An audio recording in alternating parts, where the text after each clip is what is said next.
అనుభవలేమి, ఆవేశపూరిత మనస్తత్వం జగన్ని దెబ్బతీస్తే సుదీర్ఘ రాజకీయ అనుభవం, అడ్మినిస్ట్రేషన్ మీద పట్టు చంద్రబాబుకి బెనిఫిట్. అదే ఇప్పుడు కర్నూలుకి హైకోర్టు బెంచ్ ఏర్పాటుకు ఉపయోగపడుతుంది. జగన్మోహన్ రెడ్డి 3 రాజధానులు అనే పేరుతో బిల్లు తేకుండా ఉంటే హైకోర్టుకు బెంచ్ అక్కడ పెట్టమని అడిగితే అప్పుడే అయిపోయి ఉండేది.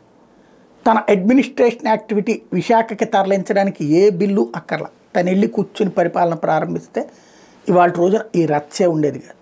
కానీ దాంట్లో తను రాజకీయ లబ్ధి చేకూర్చుకోవాలన్నటువంటి ప్రయత్నంతో పాటుగా ఈ మొత్తం వ్యవహారంలో ఆనాటి వాతావరణాన్ని సక్రమంగా అంచనా వేయకపోవడం అన్నటువంటిది, తెలుగుదేశం సత్తా ఏంటో పట్టించుకోకపోవడం అన్నటువంటిదే ఫెయిల్యూర్కి కారణమైంది. 3 రాజధానుల బిల్లు అసెంబ్లీలో పెట్టి కోర్టులో దాని మీద సవాలైతే వెనక్కి తీసుకోవడం అన్నటువంటిది అతిపెద్ద ఫెయిల్యూర్. దాని కారణంగా 5 ఏళ్లలో ఏమీ చేయలేకపోయాడు. అదే ఇప్పుడు తెలుగుదేశం క్రిందటిసారి అమరావతికి ప్రారంభించి సరే చివరిలో రాజకీయం కోసం దాన్ని నిదానంగా కట్టేటప్పటికి అది కాస్త ఏకుమేకై కూర్చుని అదే జగన్కి విజయానికి కారణమైంది. అది పూర్తి చేస్తున్నా జగన్కి ఫెచ్చింగ్ అయ్యేది. ఉన్నది పోయింది, ఉంచుకున్నది పోయిందని ఇటు ఏదైతే రాజధాని ప్రాంతంలో వచ్చిన ఓట్లు దెబ్బతిన్నాయి, అలాగే వైజాగ్ పట్టించుకోలేదు, కర్నూలు పట్టించుకోలేదు. బట్ ఇప్పుడు తెలుగుదేశం అధికారంలోకి వస్తే యువగళం పాదయాత్రలో లోకేష్ ఇచ్చినటువంటి హామీ ఖచ్చితంగా అక్కడ ఇదే పాయింట్ వచ్చింది. హైకోర్టు అన్నటువంటి వచ్చినప్పుడు హైకోర్టు బెంచ్ పెడతాం మేము, కానీ మిగతా అన్నీ కూడా అమరావతిలోనే ఉండాలని తేల్చి చెప్పారు. యాక్సెప్ట్ చేశారు అక్కడ ప్రజలు. దానికి సాక్ష్యం గతంలో 2014-19లో కర్నూలులో అత్యధిక విజయం సాధించినటువంటి వైఎస్ఆర్ కాంగ్రెస్ పార్టీని కాదని తెలుగుదేశాన్ని అక్కడ బలంగా గెలిపించారు.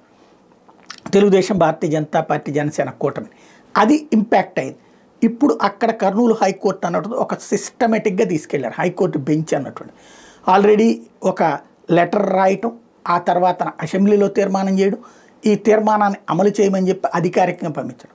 ఇప్పుడు హైకోర్టు రిజిస్ట్రార్ అక్కడ కలెక్టర్ని 29వ తారీఖున ఒక లెటర్ పంపించి మీ దగ్గర ఏమేమి ఆల్టర్నేటివ్ ఉన్నాయి అంటే రేపు పొద్దున మా జడ్జి గారు వచ్చేసి పెట్టాలి అంటే హైకోర్టు బెంచ్కి సంబంధించి ఏమేమి ఉన్నాయి మీ దగ్గర ఇమ్మీడియట్గా మనం ప్రారంభించడానికి అని అడిగితే విద్యుత్ రెగ్యులేటరీ బోర్డుకి సంబంధించినటువంటి రెగ్యులేటరీ కమిషన్ బిల్డింగ్ ఈ మధ్య నుంచి జగన్ టైంలోనే కట్టించారు. అది దాదాపు 25 కోట్ల రూపాయలు పెట్టి కట్టించారు. అక్కడ ఒక 4 బెంచెస్ అయి ఉంటాయి.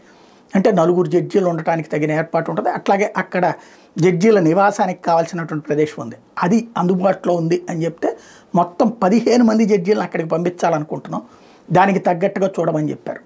ఇప్పుడు అక్కడ ఉన్నటువంటి ఇతర భవనాలని అన్నిటినీ ఐడెంటిఫై చేసి ఎక్కడెక్కడ ఏముంది అన్నటువంటి దాన్ని ఐడెంటిఫై చేసే పనిలో ఉన్నారు. ఆ రిపోర్టుని పంపించారు అని చెప్తున్నారు 4-5 చోట్ల. వాస్తవంగా అక్కడ యూనివర్సిటీ కూడా ఉంది, యూనివర్సిటీని కూడా వాడుకోవచ్చు కర్నూలు దగ్గర ఉన్నటువంటిది. మొత్తం 15 మంది న్యాయమూర్తులతో కూడినటువంటి బెంచ్కి రెడీ అవుతున్నారు. రాయలసీమ మొత్తం ఇక కేసులన్నీ అక్కడికే వెళ్ళే అవకాశం ఉంది.